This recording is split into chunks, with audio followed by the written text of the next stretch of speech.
বন্ধুগণ, আমি দাঁড়িয়ে আছি চট্টগ্রাম পতেঙ্গা সমুদ্র সৈকতের একদম কাছাকাছি। আমি নিজেও আজকে ঘুরবো এবং আপনাদেরকে দেখাবো, এবং এর পরবর্তীতে যেই ভিডিওগুলি আসবে সেগুলোতে আপনারা পূর্ণ বিস্তারিত দেখতে পারবেন। চলুন কথা না বাড়িয়ে শুরু করা যাক আজকের এই ভিডিও।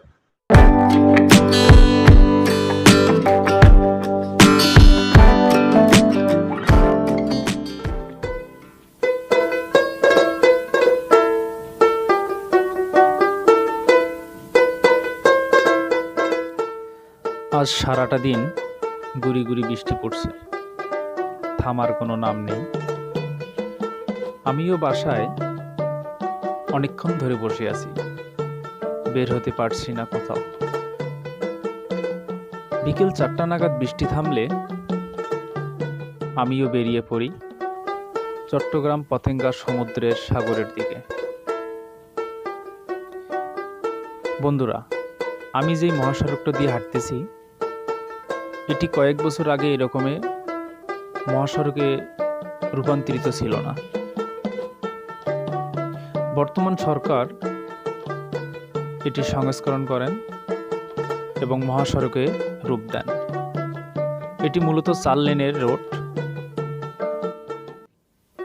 এটি নিয়ে পরে কথা বলবো। আমার ডান পাশে দেখতে পাচ্ছেন মাঠের মতো এবং পানি জমে আছে জায়গায় জায়গায়। মূলত এটি সাগর পার।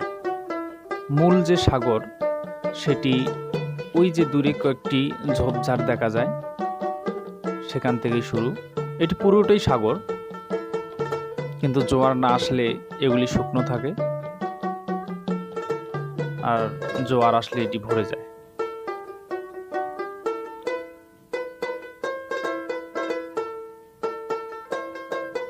মূল সড়কের একদম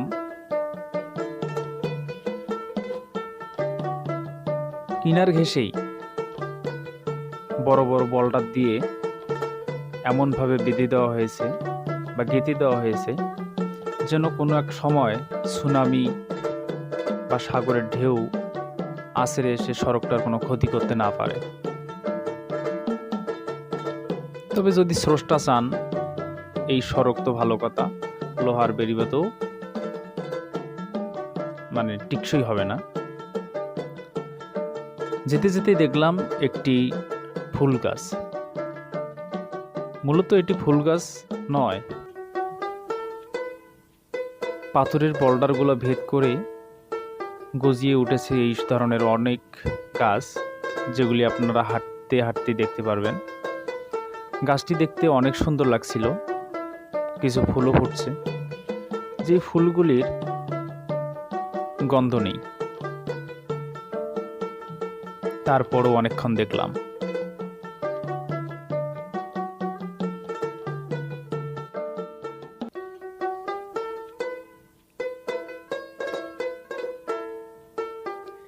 আল্লাহর সৃষ্টির কি নিদারুণ খেলা!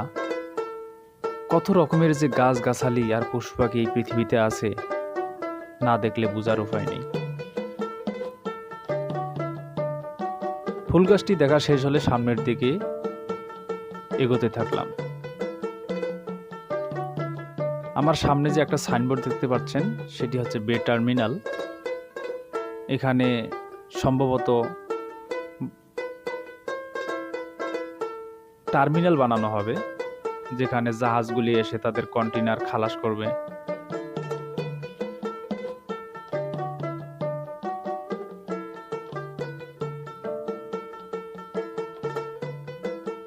কোটি কোটি টাকা ব্যয়ে এই রকমের কাজ করছে বর্তমান সরকার। দেখেন, এই পিলারগুলি কিন্তু অনেক মজবুত করে বসিয়ে দেওয়া হয়েছে, যেন সামান্য ঝড় বাদলে বা জলোচ্ছ্বাসে কোনো ক্ষয়ক্ষতি না হয়।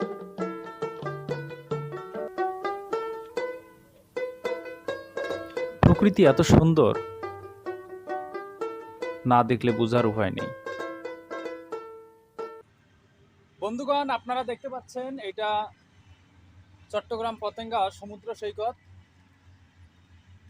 আগে অবশ্য এইরকম, এই যে আপনারা দেখতেছেন পিলারগুলি, এগুলি আর 2-4 বছর আগে এরকম ছিল না। নতুন করে এগুলো সংস্করণ করা হয়েছে এবং আহ, এই সাগরের যে পার সেটাকে এরকম করে আহ, বড় বড় বলডার দিয়ে বেঁধে দেওয়া হয়েছে খুব সুন্দর করে। এবং আপনারা দেখছেন এই যে এটাই হচ্ছে সমুদ্র সৈকত। আসলে অনেক সুন্দর একটি জায়গা, আপনারা না আসলে কেউ বুঝবেন না। যারা আশেপাশে আছেন আসবেন, এসে ঘুরে দেখবেন, খুবই সুন্দর একটি জায়গা।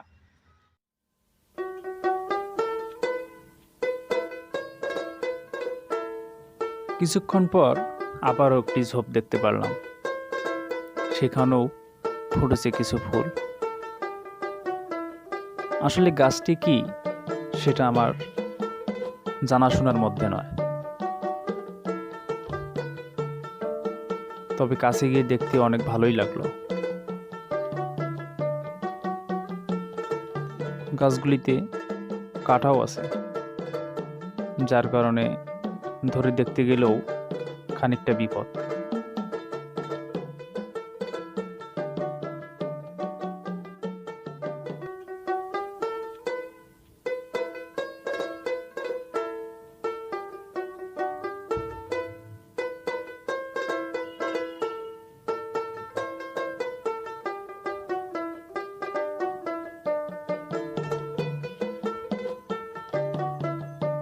এখন আমি যে সড়কটা পার হচ্ছি এটি হচ্ছে সেই সড়ক,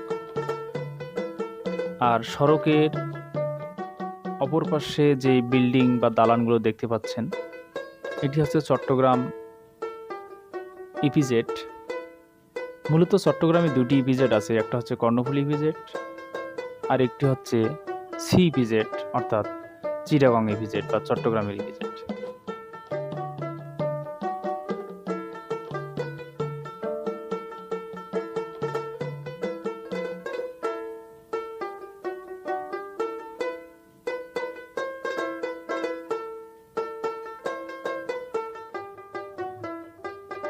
এই ইপিজেড এলাকায় চাকরি করে হাজার হাজার মানুষ। কোনো একটা প্রতিবেদনে বলা হয়েছিল প্রায় 4 লক্ষাধিক শ্রমিক এখানে কাজ করে, যাদের মধ্যে প্রায় 70% নারী এবং 30% পুরুষ। বন্ধুগণ, আমার পিছনে যে বড় বড় বিল্ডিংগুলো দেখতে পাচ্ছেন এটি আসলে চট্টগ্রাম সিপিজেডের গার্মেন্টস বা কলকারখানা। আমি এটা নিয়ে পরবর্তী সময়ে একটা ভিডিও দেব, যে ভিডিওতে আপনাদেরকে পুরো বিস্তারিত আমি জানাবো কি আছে।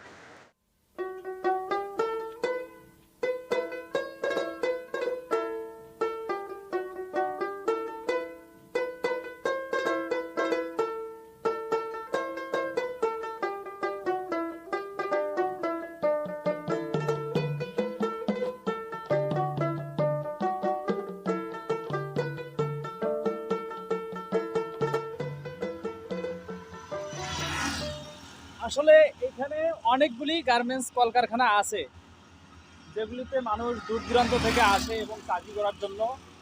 আমার পিছনে যে দেখতে পাচ্ছেন এটা হচ্ছে মেন রোড, এটা নতুন করে সংস্করণ করা হয়েছে। আমি আছি ইপিজেড এলাকার একদম বহিরাগত দিক দিয়ে। বিশাল বড় এরিয়া নিয়ে একটা ইপিজেড তৈরি হয়েছে, যেটাতে বিভিন্ন কলকারখানা আছেন।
বন্ধুরা, সময় পেলে আমি এই ইপিজেড সম্পর্কে বিস্তারিত একটা ভিডিও আপনাদের সামনে নিয়ে আসব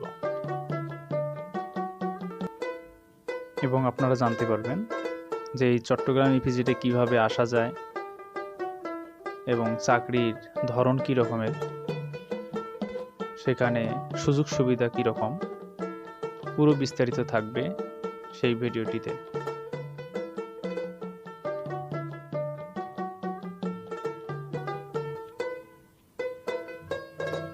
আসলে আমি বহিরাগত দিক দিয়ে আছি, বাহির পাশে, যার কারণে এর মূল যে ভবনগুলা সেগুলি আমি দেখাইতে পারতেছি না।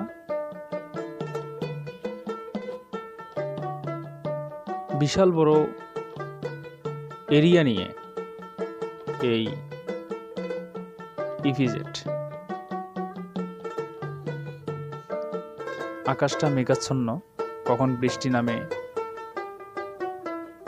বলা যায় না।